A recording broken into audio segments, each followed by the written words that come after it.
दोनों देशों के लोगों की आकांक्षाओं का प्रतिबिंब है। India and Israel are two stable democracies in the region where democracy is scarce. We may have access to the advanced technology, and technology exchange also can be possible.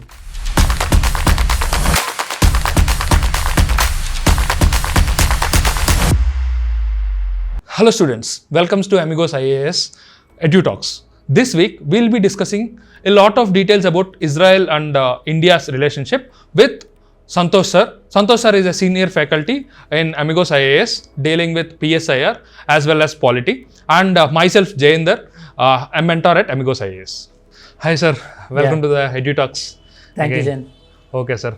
This time we'll be speaking about Israel issue. Where our Prime Minister Narendra Modi has gone to Israel and has addressed their parliament for the first time. Yes. So, just give us the context, sir. Give us the context of this visit and overall India-Israel relations. Actually, with respect to this context, India and Israel, we are working on multiple areas. Number one, AI, and defense is the evergreen one, and the micro irrigation, and some other strategic areas. We would like to improve our cooperation. That is there. That is in the background, that is there. And along with that, this time they invited our Prime Minister to address their parliament.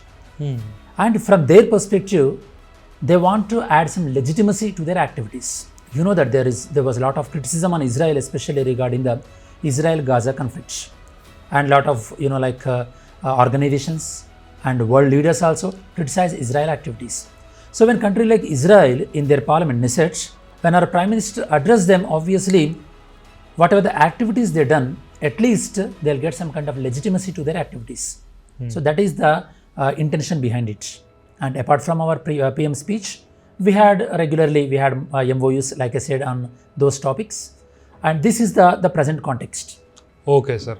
And as part of this visit, we have upgraded our relation from strategic partnership to special strategic partnership. Yes. How do you see this upgradation, sir? Is it just a nomenclatural change, or does that mean any significance to India and Israel? Actually, when we upgrade this kind of strategic relationship or special strategic relationship, it's all about the depthness of cooperation. Okay. As we upgraded from special strategic cooperation to special strategic cooperation, we start, cooperating on more advanced areas, especially with respect to drones, unmanned aerial vehicles. Israel got some expertise. So with this kind of upgradation in our partnership, we may have access to the advanced technology, and technology exchange also can be possible. That can improve our defense industry in India also. Okay, that can be the major boost. And apart from that, India can improve its position, especially in the WestAsia region. Exactly, sir. As you have pointed out, technology transfer is the key area of this visit. Yes. And they have also said traditionally Israel-India relation is more of buyer and seller relation. Yes. Whereas they want to make it as a joint collaborator relationship because of the technological transfer and all. So good point to note, sir. Then apart from this strategic relations and all, our Prime Minister has explicitly supported Gaza peace deal. Okay. Yes. How do you see this? Our explicit support to Gaza peace deal, where Palestinians are opposing that deal? The first thing, sir, and partially this is correct actually, and partially incorrectness is also there. This Palestinian people, they supported this peace deal at certain extent, but they were not fully satisfied. That is there in any peace deal. Yes, but the point behind why India supported is, in our Indian foreign policy, we follow a philosophy of Vasudhaiva Kutumbikam. Yes. That means we try to promote the solidarity across the globe, and we try to promote the peace global level, and we always encourage disputes to be settled in a peaceful manner. Even that featured in our Constituent Assembly debates also. Yes, sir. That is because of that only we have now Article 51, which says about India tries to mediate disputes in a peaceful manner. So it is there. Yes, sir. So we are, we did not do something which against our ideology. It is completely in line with our philosophy. So in that way, we can say that we supported this peace deal. Yes, sir. Gaza peace deal. Traditionally, India wanted to keep India-Israel relations lower carpet. Like they want to brush it off because they felt that this might antagonize certain sections of Indian politics as well as in the global scenario. Yes. But this is the first time post-Israel-Palestina war that our Prime Minister has addressed the Parliament and has underscored the relationship that civilizational ties between Israel and India. So how do you see this new trend of overtly publicizing our relations, shifting from traditional brushing of the carpet? Actually, we can say that the trend towards India relation with Israel, it all started during the PV Narasimha Rao time. Exactly. So during the time of PV Narasimha Rao government, that is a time where India completely shed of its nature. If you deal with Israel, Palestine might get offended. Or like Islamic states, they may get offended. So we came out of the shell, okay, and we clearly mentioned that our strategic priority, our strategic importance is the first one, okay, irrespective of opinion from other countries. So from there we started giving importance to de-hyphenation. Exactly. So here in IR classes also, so many times I emphasize this de-hyphenation. De-hyphenation is all about dealing with two adversaries, irrespective of the relation between those two countries. For example, here, Palestine and Israel are adversaries, they are opponents. Irrespective of relationship between those two countries, India is trying to maintain a good relation with both Israel as well as Palestine. So from there, this policy started. Gradually, it got developed, and now, as you mentioned, overtly we are exhibiting India-Israel relationship. Actually, it was quite well evident, especially when we floated when we were part of the idea of I2U2, Quad 2.0. Exactly, sir. When Quad 2.0 was proposed by US, okay, that includes US, India, UAE, and Israel as well. So in this, India shown inclination to be included in this grouping. That is also one of the overt exhibition of India relation with Israel. So this trend started from PV Narasimha Rao time itself, same Lukist policy, now it upgraded to Actist policy. And the same way now, India-Israel relations improved further. Exactly, sir. Okay. So thank you for explaining about de-hyphenation in detail, sir, using this example. And India has said that India and Israel are two stable democracies in the region where democracy is scarce. Yes. Okay. Whereas Israel has reciprocated this view that we are in a hexagonal alliance. Okay, what is this hexagonal alliance, sir? Give context to our students. So actually, whether it is a hexagonal alliance or whether it may be Quad or whether it may be Quad 2.0, it's all about promoting the strategic interest. So what here Israel is claiming that in the entire WestAsia, which is suffering out of this violence and all, we are the shining light in terms of democracy. Exactly. And one more thing, this Israel population, they are majorly suffered out of this Holocaust after the Hitler times, concentration camps. So they know the value of the human rights as well. Of course, whether they are showing that with respect to Palestine or not, it's debatable. Okay, there are both sides to the coins. But when we come to this hexagonal alliance, it's all about in terms of the democratic values and in terms of the defense and security point of view. They are proposing this a naming alliance where India and Israel are on the same side. Exactly, sir. So we have discussed a lot about the geopolitical aspects, sir. But let us shift to defense perspective. So we have come out of a minor clash with Pakistan after Operation Sindoor, and they have come out of prolonged war with Palestine. So after this, with both coming out of wars and learning a lot of lessons from them, and we obviously getting lots of our equipment from Israel, what can be the future possibilities in the defense cooperation, sir?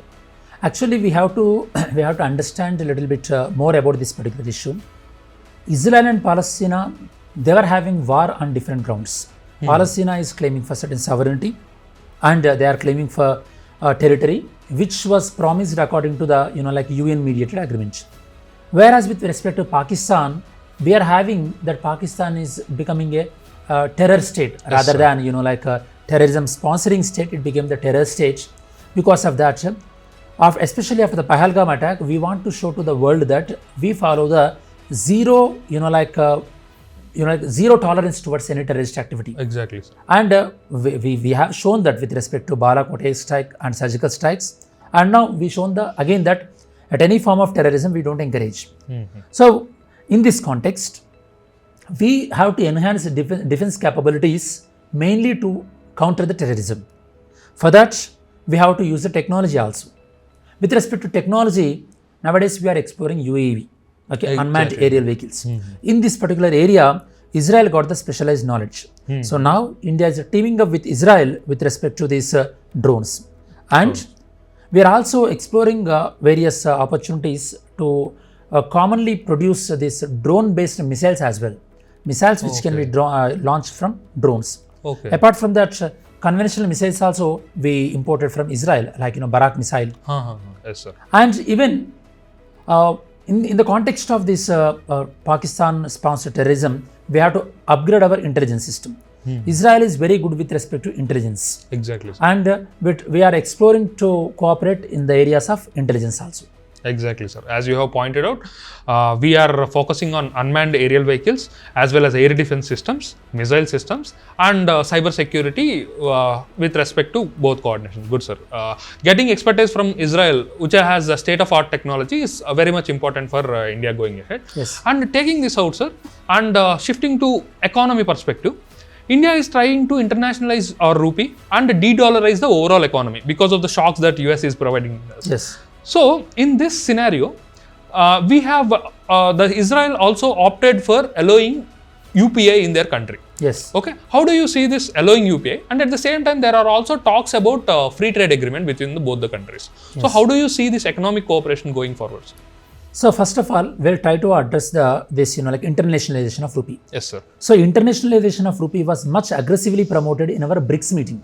BRICS summit, where they are having the idea of promoting a common BRICS currency, but now it is in the sidelines. But you can see this internationalization of rupee, especially when we are paying these bilateral trade transactions in terms of rupee with respect to rupee ruble agreement with Russia and some other countries. Okay, regarding this internationalization of rupee, this has less scope with respect to Israel because the trade between the India and Israel is mainly between the government to government and some Israeli investments in India. Yes, okay, sir. Especially regarding the micro irrigation. But now let's try to address the UPI payments. So what is the objective behind allowing the UPI payments of Indian UPI payments in Israel?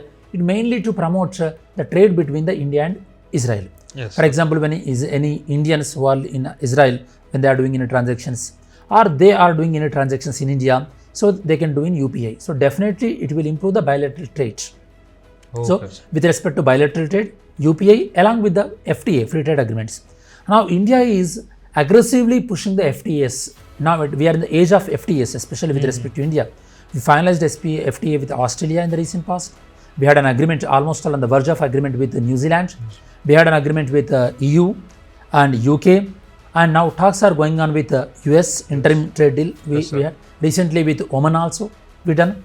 And we started talks with other countries as well with respect to FTA and Gulf Cooperation Council as well. Yes, sir. FTA talks started. So in this context, we are promoting FTA with Israel so that, in micro irrigation and some investments, definitely it is going to be helpful.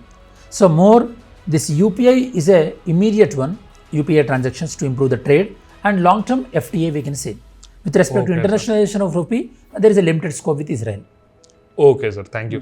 Thank you for giving details about geopolitical interests, democracy in the region, whereas international groupings, multilateral groupings, defense and economy, sir. We have covered this topic comprehensively, and you have cleared lots of doubts with respect to this relationship in the with respect to common aspirant perspective. Okay, sir. Thank you for giving your time and dealing with lots of questions. Any final address, sir?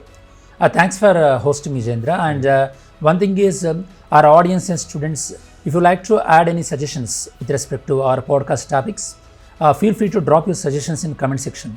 Definitely we will consider your suggestions and we'll try to improve our podcast and we'll try to improve, your preparation as well. So it will be value addition to your preparation. And anyhow, thanks for watching us. Have a great day. Jai Hind.